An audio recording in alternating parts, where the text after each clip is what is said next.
महाराज बलि को 99वां यज्ञ शुरू करते हुए देखकर देवराज इंद्र अत्यंत चिंताग्रस्त हो गए।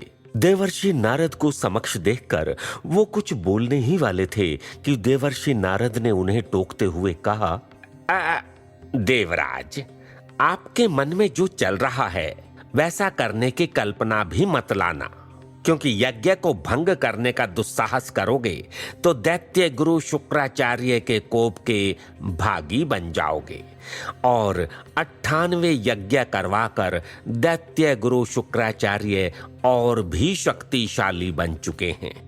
अगर उन्होंने क्रोधित होकर आपको श्राप दे दिया तो ऐसा ना हो कि यज्ञ भंग करवाने के पश्चात भी आप स्वर्ग से अपना हाथ धो बैठें। नारायण नारायण। ये सुनकर देवराज इंद्र और भी चिंतित हो गए और उन्होंने पूछा, तो इसके अतिरिक्त हमारे पास और क्या उपाय है देवर्षि नारद? क्या उनके पास वहां पर जाकर हाथ जोड़कर उनसे विनती करें कि आप 100वां यज्ञ ना करें? ऐसा करने पर वो मान जाएंगे? ऐसा तो होने से रहा देवर्षि। अब हमारे पास कौन सा मार्ग शेष रह गया है? देवर्षि नारद ये सुनकर हंसने लगे और उन्होंने कहा, अब भगवान श्री हरि विष्णु के चरणों में जाकर उनसे विनती कीजिए कि इस समस्या का कोई तो हल निकालें। यदि उन्होंने आपकी पुकार सुन ली तो कुछ हो सकता है, नहीं तो नारायण नारायण नारायण श्रीमन नारायण नारायण नारायण। ये कहते हुए देवर्षि नारद वहां से अदृश्य हो गए। देवराज इंद्र ने अन्य देवताओं से इस बारे में विचार विमर्श किया और उसके बाद देवगुरु बृहस्पति के जाकर उन्हें भी इस समस्या के बारे में बताया। तब देवगुरु बृहस्पति ने कहा, देवराज शुक्राचार्य, ये करके महाराज बलि द्वारा सिर्फ आपसे आपका इंद्र पद नहीं छीनना चाहते हैं, अपितु ये समस्या और भी गंभीर है। यदि महाराज बलि को इंद्र का पद मिल गया तो सबसे पहले मुझसे भी मेरा देवगुरु पद छीन लिया जाएगा और फिर शुक्राचार्य दैत्य गुरु के साथ साथ देवगुरु भी बन जाएंगे और उसके पश्चात धीरे धीरे अग्नि, वरुण, सूर्य, वायु, यम इत्यादि देवताओं से भी उनके पद छीन लिए जाएंगे और असुरों को ये पद दे दिया जाएगा। महादेव के पुत्र देव सेनापति कार्तिकेय से भी उनका पद छीन लिया जाएगा और यदि ऐसा हो गया तो फिर परिस्थिति अत्यंत अनर्थकारी सिद्ध हो सकती है। सृष्टि का संतुलन पूरी तरह से बिगड़ सकता है और ये होने से रोकने के लिए हम पृथ्वी पर जाकर उनका यज्ञ भी भंग नहीं कर सकते। अतः देवर्षि नारद ने जो सलाह दी है वही उचित है। हमें इस समस्या का समाधान ढूंढने के लिए भगवान श्री हरि विष्णु की शरण में ही जाना होगा। देवगुरु बृहस्पति की बात सुनकर सभी देवता भगवान विष्णु की शरण में जाने के लिए तत्पर हो गए। देवराज इंद्र, देवगुरु बृहस्पति और सभी देवता त्राहि माम की पुकार करते हुए भगवान विष्णु के पास वैकुंठ लोक जा पहुंचे। सभी देवताओं ने मिलकर भगवान विष्णु की स्तुति की और उन्हें सहायता करने की विनती करने लगे। देवताओं की पुकार सुनकर भगवान विष्णु ने कहा, देवराज, पुरुषार्थ और तपस्या करने वालों को उनके संयम का फल अवश्य प्राप्त होता है। ये विधि का विधान है। महाराज बलि ने भी पिछले 99 वर्षों में 99 अश्वमेध यज्ञ करवाने का महापुरुषार्थ किया है। अश्वमेध यज्ञ करवाने के लिए कई सम्राट पूरे जीवन प्रतीक्षा करते हैं, किंतु उनसे एक अश्वमेध यज्ञ नहीं हो पाता। कभी कभी तो एक अश्वमेध यज्ञ को संपन्न करने के लिए कई सम्राटों की पीढ़ियां तक बीत जाती हैं। लेकिन उनसे एक भी अश्वमेध यज्ञ सफलतापूर्वक परिपूर्ण नहीं होता और ऐसा कठिन और विषम यज्ञ महाराज बलि ने एक नहीं, दो नहीं, बल्कि 98 बार निर्विघ्नता पूर्वक परिपूर्ण किया है और कुछ दिनों में 99वां भी पूर्ण हो जाएगा और उसके पश्चात 100वां यज्ञ भी पूर्ण हो जाएगा। इतने महान परिश्रम और पुरुषार्थ को उसका फल किस तरह प्राप्त नहीं हो सकता?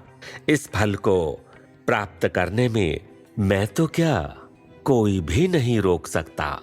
ये सुनकर देवराज इंद्र भगवान विष्णु के चरणों में बैठ गए और उनके चरण पकड़कर विनती करने लगे।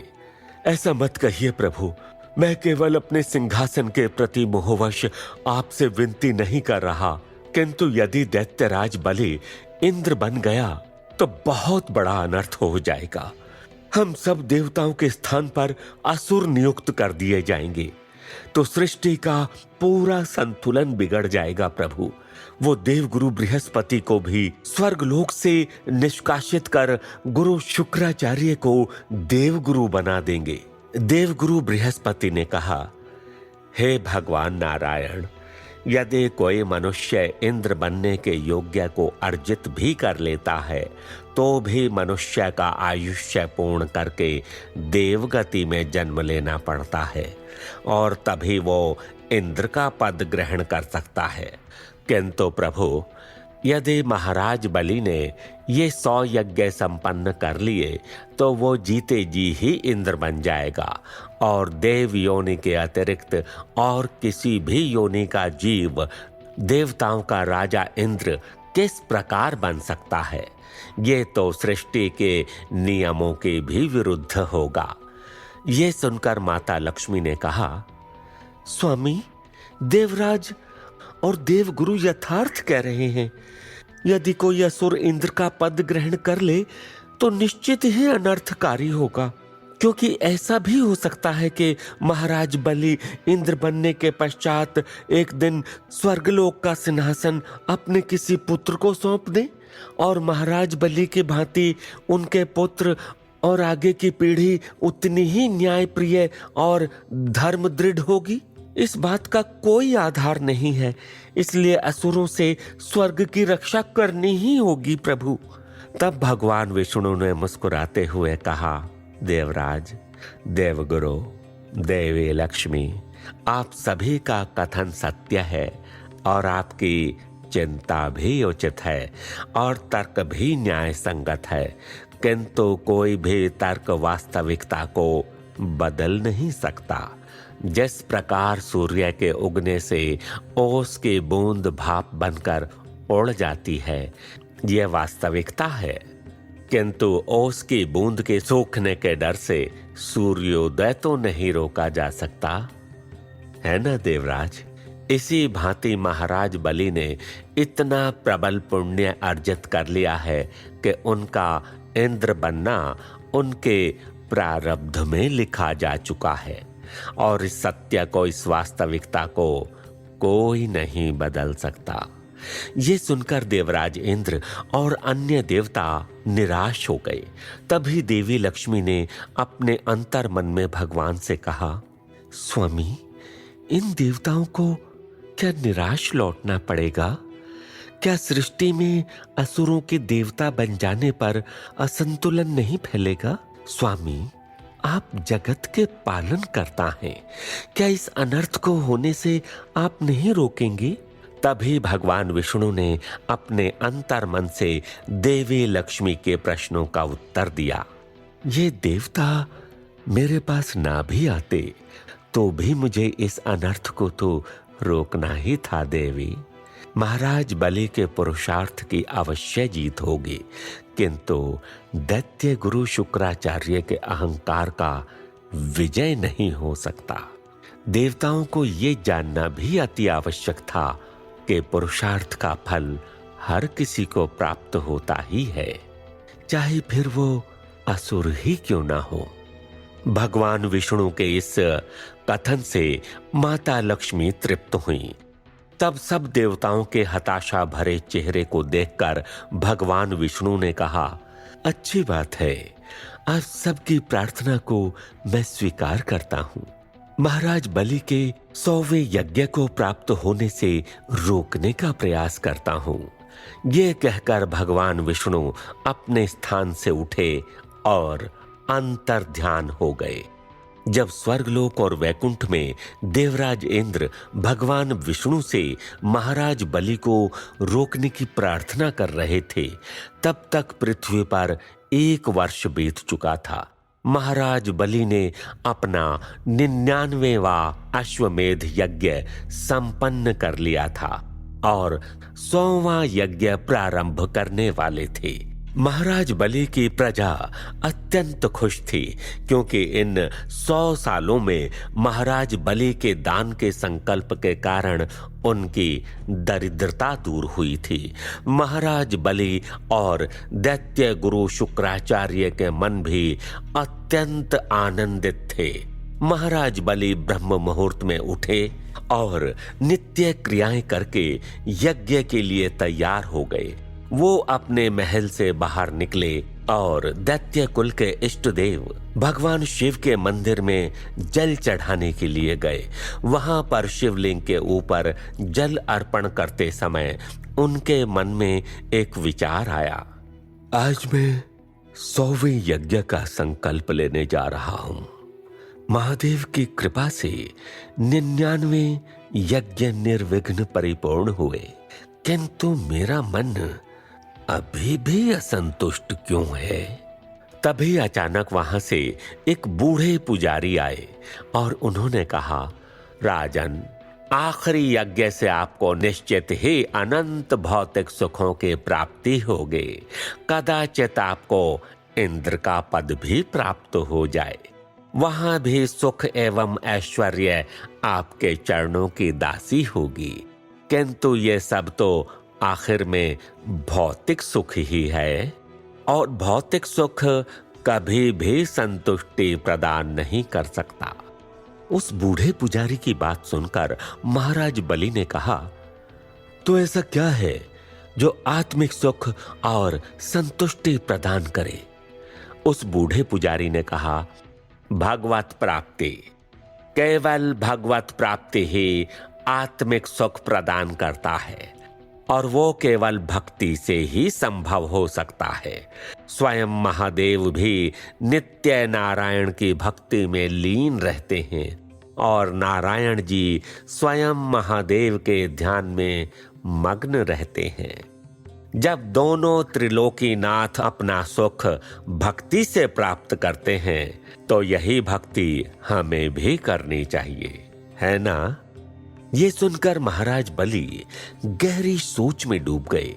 तब उन्होंने उस पुजारी से भक्ति का मार्ग पूछा। इसके उत्तर में उन्होंने भक्ति का मार्ग बताते हुए उनका मार्गदर्शन किया। तभी महाराज बलि ने एक बेल पत्र उठाया और उस बेल पत्र के तीनों पत्तों पर नारायण लिखा और अपनी आंखें बंद करके अपने हृदय में श्री हरि विष्णु का ध्यान करते हुए वो बेलपत्र शिवलिंग पर अर्पण कर दिया। ऐसा करते ही महाराज बलि का हृदय अत्यंत प्रसन्न हो गया। वो अपने मन में उस सुख की अनुभूति कर रहे थे जो सुख उन्हें अपने 99 यज्ञ संपन्न करने पर भी नहीं हुआ था। तभी उस बूढ़े पुजारी ने कहा, आपके मन के इस तीव्र भावना से निश्चित ही आपको भगवत प्राप्ति होगी राजन। ये सुनकर जैसे ही महाराज बलि ने अपनी आंखें खोली, उन्होंने देखा कि वहां पर तो कोई पुजारी नहीं था। वो इस बारे में कुछ सोच पाए उससे पहले वहां पर एक सैनिक आया और उसने कहा, महाराज, गुरुदेव शुक्राचार्य ने आपको याद किया है। वो कह रहे हैं यज्ञ का संकल्प लेने का मुहूर्त शुरू होने वाला है। ये सुनकर महाराज बलि वहां से उठे और यज्ञ मंडप की तरफ जाने के लिए रवाना हुए।